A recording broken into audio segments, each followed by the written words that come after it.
හයි අද මම ඔයාලා එක්ක ෂෙයා කරගන්නේ මගේ බබාගේ ඉයර් පියර්සින් එකේ සිදුවුණු බෑඩ් එක්ස්පීරියන්ස් එක ගැන. අපි එයාගේ ඉයර් පියර්සින් එක කළේ එයාට 3 months complete වුණාට පස්සේ 9 Wales එකේ ඩොක්ටර් රංග පෙරේරා තමයි තෝරගත්තේ. එතකොට අද දානකොට මේක ගන්න එකේ ඉන්න ක්ලික් වෙන එක ගලවනකොට දෙපැත්තෙන් ඇදලයි ගලවන්න පෑන එකකට දෙකක් ගලවන්නේ වගේ අදින්න තියෙනවා. මේ වගේ ක්ලික් වෙන එකක් වෙනවා. මාසිකින් වගේ ගලවන්න හරියට දවස් වෙන්න ඕනේ සතිය 6 අතරේ ගලවන්න පුළුවන්. ගලවලා එවෙලම දාන එක දාන්න. මේක දානවා මේකම දාන්න තවලෙන් දාන්න. අපි කොහොමද මාසිකින් ගලවන්න ඕනේ? සතිය 4ක් වගේ යද්දි නිදි වෙනාට කරන්නේ ගැලෙව්වා. එවෙලෙම මේක හරිය උගලක හරි දාන්න. නිකන් කියන්නේ කම බෑ. හැමදාම හොදන්න ගන්නවා කරන්න පුළුවන්. උනගන්න මොකුත් නැහැ. සමාන හරි ෂම්පල් පෙනාරගෙන දාන්න වතුර දාලා සොයන්න. ස්පිරිට්ස් වල පුළුවන් දාන්න ඉල්ලෙන්න දෙන්න. එකයි අනිත් දෙතරම් කරකවන්න. කරාමින්නේ ඉස්සරහින් කරාම කරකවන්න. කූල කරගේ වෙන්නයි ඕන. ඇදුනොත් පැටදුනොත් විතරයි ප්‍රශ්නේ. හදිසියවත් ඇදුනොත් සතුටුනා දෙන්නවා. ඒකෙන් දාන්න පුළුවන්. මොනවා හරි තිබ්බොත් කෝල් එකක් දෙන්න. ගලවලා නිකන් තියන්න එපා ප්‍රශ්නයක් වුණා කලබල වෙලා ගලවන්නත් එපා. ඇදුනොත් මොනවා හරි ඒව වෙන්න පුළුවන්. ඒක චුටි දාගන්නවා විවෘත කරගන්නවා. එහෙම වුණොත් ඇන්ටිබයොටික් එක දාලා දවසකට නම් බලන්න සාමාන්‍ය සෙටල් වෙනවා. හරිය නැත්තම් තමයි ගලවන්නේ. දාන එක කැමති එකක් වෙන්න පුළුවන්. ඒක මෙඩිකල් ග්‍රේඩ් සර්විස් එක. මම කොහොමද ගෝල් කැටර් එකක් තියෙනවා සිනපේටර් එකක් තියෙනවා. ස්ටෙරිලයිස් ප්ලාස්ටික් එකේ මේ ඉස්සරහ පිටිපස්ස. මේ පිටිපස්ස හැම එකේම ඊපස්සේ මේ ඉස්සරහ විතරයි. මේ පිටිපස්ස සම්මත ඒකම ලොකු එක. මෙතනදී බබාගේ එක එකක් ඩොක්ටර් මාක් කරපු තැනම විද්දා. අනිත් එක ඩොක්ටර් මාක් කරපු තැනට ඉහළින් තමයි විද්දේ. ඒ වෙලාවෙම ඩොක්ටර් ඉයරින් එක ගලවලා ආයෙත් විද්දා. ඒ විදීම කළෙත් මාක් කරපු තැන නෙමෙයි. මෙතනදී බබාගේ ඉයරින් එක ගලවනකොට එයාට ගොඩක් හර්ට් වෙනවා. ඉතින් එයා ගොඩක් වෙලා යනකම්ම ඇඬුවා. ඇත්තටම අපිටත් සෑහෙන දුකක් දෙනුන දවසක්. ගන්න එකෙන් කළෙත් අපි රිද්දන්නේ නැතුව කරගන්න ඕනි නිසා. ඒත් ගොඩක්ම රිදුන එක තමයි වුනේ. මෙතනදී බබා ඔළුව ටිකක් හෙල්ලුවා. නමුත් එයා ගොඩක් පොඩි නිසා එකම විදියට ඉන්නේ නැහැ. ඉතින් ඩොක්ටර් මෙතනදී කලබලේ කරපු නිසා තමයි නැවත පියර්සින් එක කරන්න උනේ. ඊට පස්සේ ඩොක්ටර්ම අපිට කිව්වා සම්පූර්ණම ඉයර් එක හීල් වුණාට පස්සේ 2 weeks වලින් වගේ ආපහු එන්න කියලා. ඒකට මම පේමන්ට් එකක් කළේ නැහැ. ඉතින් මම නැවතත් ගිහින් බබාගේ ඒ ඉයර් එක විදගත්තා. දැනුත් පොඩි ඩිෆරන්ස් එකක් තියෙනවා. නමුත් මට යාට රිද්දන්න බැරි නිසා ආයේ කළේ නැහැ. මම නම් මෙතන රෙකමන්ඩ් කරන්නේ නැහැ. මම ඔයාලට සජෙස්ට් කරන්නේ එම්ලා ක්‍රීම් එක ඩොක්ටර් පර්මිෂන් නැතුව ඇප්ලයි කරලා මැනුවල් පියර්සින් එකකට යන්න කියලා. මොකද මෙතනදී අපිට යන කොස්ට් එකත් වැඩි. අපි එතනින්ම තමයි ඉයරින්ග්ස් පර්චේස් කරන්න ඕනි. මැනුවල් පියර්සින් එකේදී ඔයාලට දාන ගෝල්ඩ් ඉයරින් එකේම තුඩ ෂාප් කරලා විදගෙන ඒකම දාන්න පුළුවන්.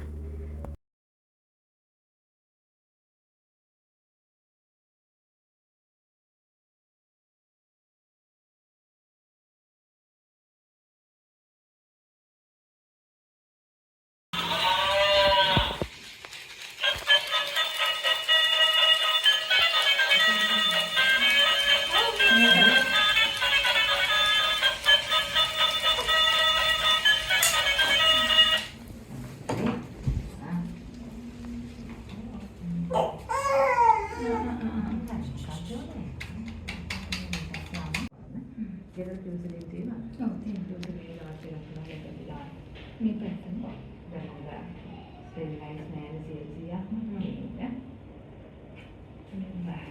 ඒක දැසන එකක් නෑ ඩොක්ටර් නෑ නෑ. එහෙම නෑ. කොහොමද තියෙන්නේ මම ගන්න. ඒක කෙන් කරන්නේ.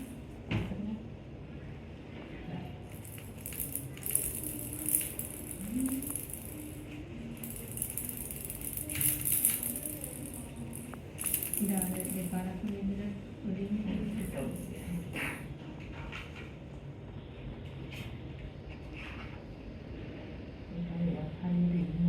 ඔය ටික දඟලයි එක පැත්තට යනකොට ප්‍රශ්නයක් තිබුණා හැරෙනවා ඒ පැත්තට දැන් කරකට හැරෙනවා අඩුයි.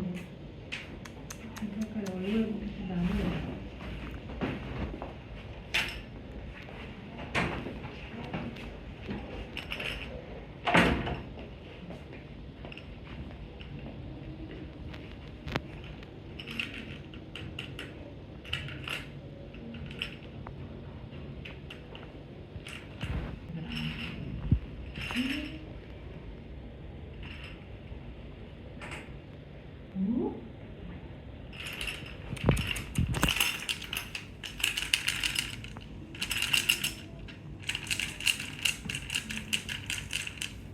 හොඳට කෙලින් පස් කරගන්න.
Thank you. Bye.